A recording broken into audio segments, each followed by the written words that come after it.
everybody, welcome to Variety Talk live in Las Vegas. I am your host, Lady Linda, and welcome to the show. Happy March! Oh my goodness, I'm so excited. We're like moving out of the winter and going into the beautiful spring. So everyone, we've got Black History Month over with, and now we're actually into Black Women's History Month. So we're going to be talking a lot about that as we go forward throughout the months. But everybody sit back, relax, and I'm telling you, just get ready, because who do I have with me? The man with the plan. This is Mr. Vegas himself. I don't know about anybody that does not know anything about Motown. But I'm going to tell you, this man is from my town, a Chicago homeboy who was right here in Vegas, has residency all over the place, and I'm telling you, he is the greatest act in town. So without further ado, I'd like to introduce to you Mr. Motown himself, Greg Austin. What an introduction. Thank you, sweetheart. You are welcome. You really know how to make an old guy feel good. Welcome to the show. Welcome to the show. So happy to be here. I'm pleased to have you. How long have we been trying to get you down here to our little I said studio? I was going to make it happen. You get busy, you get caught up in doing things. I thought, you know what, I'm going to make some time, so that's why. Well, I certainly appreciate it. It means everything to us, because you know what? I had an opportunity to see you in action, and I mean, you are off the chain.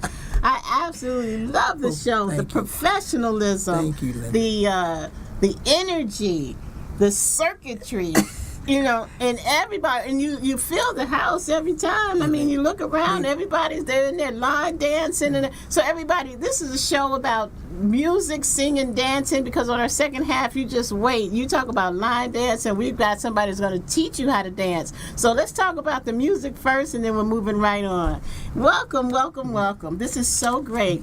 So now, I don't even know where to start, because there's just like this huge amount that we have to talk about, that we've got to just bring it all the way in, you know. And as a matter of fact, you're heading down the street in the next 20 minutes or so to another performance. Yes. So you're just like, let's just start right here. For those who've never heard of you, tell us about Greg Austin. Well, Greg Austin is a native Chicagoan. I love it, homeboy, homeboy. Now, as a matter of fact, where'd you grow up? Everybody grew up on the South Side. I grew up on the West Side. Oh, you were the West Side. I grew up on the West Side of Chicago. Okay. I live 4100 West on Cermak, 22nd and Pulaski, what they call K-Town. K-Town. You were over in K-Town. But I went to high school on the South Side, Lindblom Tech. You went to Lindblom. I graduated from Lindblom Tech in 1967. That is so cool. Now, that's when it was really a technical high school. Absolutely. Yeah, it was tech, all right. Yeah. Now, Matter of fact, it was all male school with no girls. Really? The girls didn't come in until 68. Are you kidding me? Girls didn't come. My sister was in the class of 68. OMG. The first year of girls. Wow. Now, you know, it's like, I'm just, because it's really bringing me back. We grew up near Lindblom. Okay. I grew up, I'm not going to say for stalking purposes where I grew up, but I will say Lindblom was at 61st and Walcott. I grew up very, very near Lindblom. Yeah. And I'll tell you, you know, I mean, I could walk. I walked to that. We used to go swimming over there. 3 buses from the West Side to the South Side every day. Oh, my goodness. Every day to go to high school. Now, you know what? I feel you, because we did like this. We crisscrossed. Mm-hmm. I took 2 buses and 2 L's to get to the Immaculata High School, which was all the way on the north side on Sheridan Road. We were trying to get a better education. The school in my neighborhood was Farragut High School. Farragut, yes. Farragut High School is a school I should have went to. Okay. We had to test to get into Lindblom, and I tested, and I passed the test, so I went to Lindblom. I tell you, I got a great education there. I went to after that I went to University of Illinois in Champaign, and I have to look back on my mom and dad and I think, oh my God, you know, they really pushed us to get education in those days. You know, that was first and foremost. You wanted the kids to be able to read. I can remember them pushing us to read. I've always been a great reader. That came in handy. As a matter of fact, after I came out here, I was the host one year on the Miss Nevada pageant. And I'm not going to tell stories because I'll be here all night. Well, that's what you're here for. We love the stories. I was the host, and unbeknownst to me, They asked me to sing a couple songs, which I do. And then the day of the event, they handed me this book. And I thought, what is this? This is a book that tells all about all these girls. Now, we're hours away from the actual pageant. And I'm looking at this book and I'm thinking, I said, well, I don't know anything about these girls. Well, you can read it. And I said to myself, what if I was a bad reader? They never. And you're like supposed to know, like. So I opened the book up on the podium. I sang those 2 songs. And big place, about 1,200 people there. And I said, after, just to make a joke, which I do all the time, I said, ladies and gentlemen, I want to take time to thank Jimmy and Donna Austin for making sure their son Greg could read. And I opened the book and I started reading. I learned, I had to speed read through the book, but thank goodness. Wow. I've always been an excellent reader. I just thought, what if I was a poor reader? Oh my God, I would. Gee. Yes. Oh man, yeah. Las Vegas has been very good to me. I came here in 1988 for what I told my wife was going to be a 2-week paid vacation. I worked at the post office for 14 years back in Chicago, and I said, I told myself, a guy, I said, we've been calling out here to talk to a lady, and I'll never forget her. She's passed away now, but her name was Barbara Kelly. She was the entertainment director at the Flamingo Hilton. And through talking back and forth on the phone, she decided to give us an opportunity to play. I actually was on the school board, and I came out here to meet. Wow.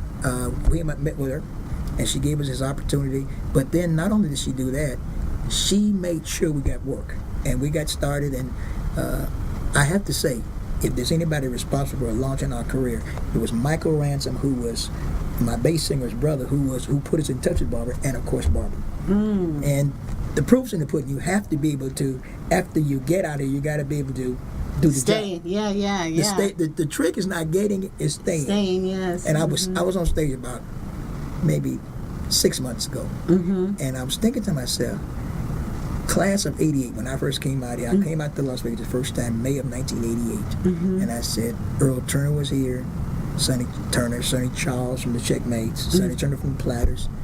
I said, but there's nobody from 1988 that's actually working but me. Wow. And I got lucky with this residency at the South Point, and that was no easy task either. I had an opportunity. I'd been traveling quite a bit. I got an opportunity to go overseas. I took that. I was a headliner for Royal Caribbean Cruise Lines for a number of years. And then finally, I came back home, and I had been traveling so much. I had my own production show called Showstoppers Live at Casino Arizona in Scottsdale, Arizona. And I had it. That was another blessing. I went there for 7 weeks, and I was there for 10 years. That's how it goes, though. At South Point, a lady I was doing a show with Joe Frazier. Oh, wow. And the guy hired me to produce the show for him. I was not supposed to be a part of the show. He asked me to produce the show. And then when Joe got there, Joe came in and he was on a cane. And I said, Joe Frazier on a cane? He was on a cane. Wow. And I said, Joe can't go on that stage with that. He might fall off the stage. Yeah. Somebody's going to go out there with him. And he looked at me like this. I said, no, I don't. No, I don't. He's like, we found our person, right? I don't want to go. I was just putting the whole show together for him. So I wound up doing the show with him. But Joe's manager saw us together. I became such good friends with Joe Frazier. I did a few other shows with him in New York. And Joe, that was really an education for me, to be around a living legend. He told stories. He had us laughing. And I found out from working with him, he was better on stage. He gave him a little nip before the show. So it was too funny. But it was such a great thing. But the lady, her name is Eileen Goldman. She was the one that brought Joe here. And she saw me with Joe in the show, and she said to me, Greg, why is a guy who knows as much about this knowledge thing, why don't you have your own show in Las Vegas? And I told her very frankly, I said, I don't know if anybody that looks like me that has their own show in Las Vegas. I'm just being very honest with you. And she says, no. I said, yes, that's the truth. Truth. Speak the truth. And so she says, I know the general manager at the South Point. And this was like on a Tuesday night at the time. She says, I'm going to call him. I said, well, good luck. Anyway, she called me back Wednesday. She says, we got a meeting with him on Friday. Are you ready to do your dog and pony show? I'll go in and sit and talk with the man. So I went and sat down, and he looked me straight in the face and he said, Greg, this will never work. This show, he says, I know you think it will never work. We try to do things like this, it will not work. I know you think it will. So Why did he think it wouldn't work? well, I don't think, I mean, a are we lot of saying people are not because of- producers. Oh, okay. One of the things that I deal with on a regular basis is the fact that people think because we can sing that we can also produce. Two different things. They're two completely different things. Absolutely. And so I've worked as a producer. Of course, I'm a singer. I front a group. There's a lot of different things that I do. But I learned all this stuff back home without I'm a kid that grew up in church, and I put on shows in church all those years. Did not know. I was kind of had a guide of how to do it, and it wasn't until I got here and I started doing shows I realized I learned to do it the right way. I started working for Donnie Moore, producer for American Superstars. I worked for him for 9 years, and after watching him, a bona fide legitimate producer that was using the same tools I used to produce, and I thought, without knowing it, I learned it in church. So my whole background for music started out in church. I could tell you, like I said, I'm full of stories, so stop me because I'll use them all the time. I've done so many things, and it's, Well, that's why we have to have you back. See, we're just, this is our snippet. This is like part one of the series, because you have to make this your home. You're like 5 minutes away from the studio, so you have no more excuses. But okay, so he says he didn't think that it was going to work. And he gave me an opportunity. He told me he couldn't put a bunch of money into it. And then he had me come back to sign contracts. When I came back, he said to me, Greg, I made a mistake. He says, I just realized when I called in my guys, they were going to put me in the showroom on a Tuesday night. He discovered that the only night the tech crew had off was Tuesday night. So he said that would be overtime for them. So of course they're not going to take overtime with an act that's not proven. So he told me, this was September. He told me, come back in February. He said, because what had happened was football, Monday night football and Thursday night football had started. So these guys are going to be working Monday and Thursdays, which the only day off they had was Tuesday. So he said, come back in February and we'll revisit this whole thing. I thanked him and I walked out of his office and I said, you know what? In February, he'll know no more about me than he knows right now. So I walked around the building and I walked up on the lounge and I said, what goes on in here? They said, West Winters, great act, 6 to 9, Friday and Saturday. And I'm going, what? That's it? 6 to 9 on Friday? That's all. So I'm thinking, why don't they do something on late night Friday? I went back into his office. He looked me right in the face and said, Greg, we don't need it. You don't need it? No. He says, what we need, he says, you can have a Tuesday and or a Wednesday. I said, okay. The money was so short, I'd be embarrassed to tell you what I did it for. But again, I knew if I didn't step forward, he would never know. You needed a beginning, absolutely. He told me, he says, I know what you think. He says, we never had any luck with anything in that room, the small room. He says, all the things you put down there have not succeeded. Well, the second week of having a packed house, he calls me on the phone. I'm getting ready to go out to get dressed. I'm in the green room. He says, Greg, I need you to come out. I said, well, I'm getting dressed for you. He says, I said, why don't you come in the dress? He says, I can't get in the room. The room set 170 people. Wow. On nights, certain nights there, these are their costs, not mine. We have as many as 500 people there.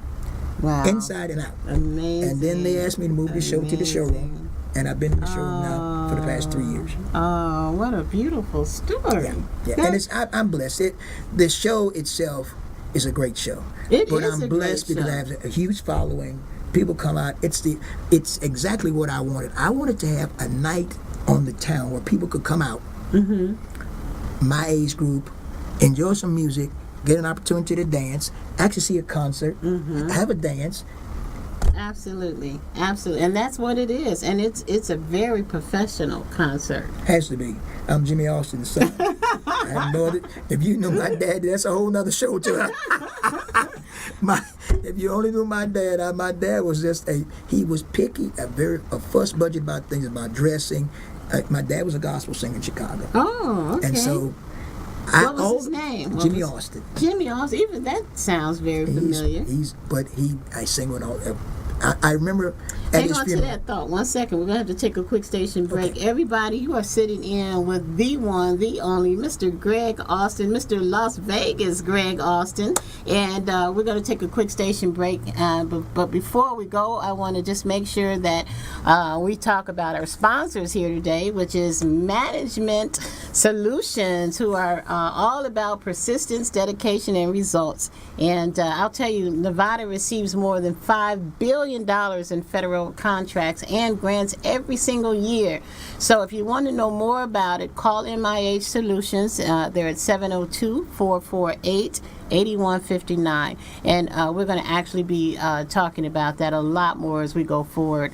This is a veteran-owned company, everyone, so make sure you support MIH Management Solutions. We'll be right back.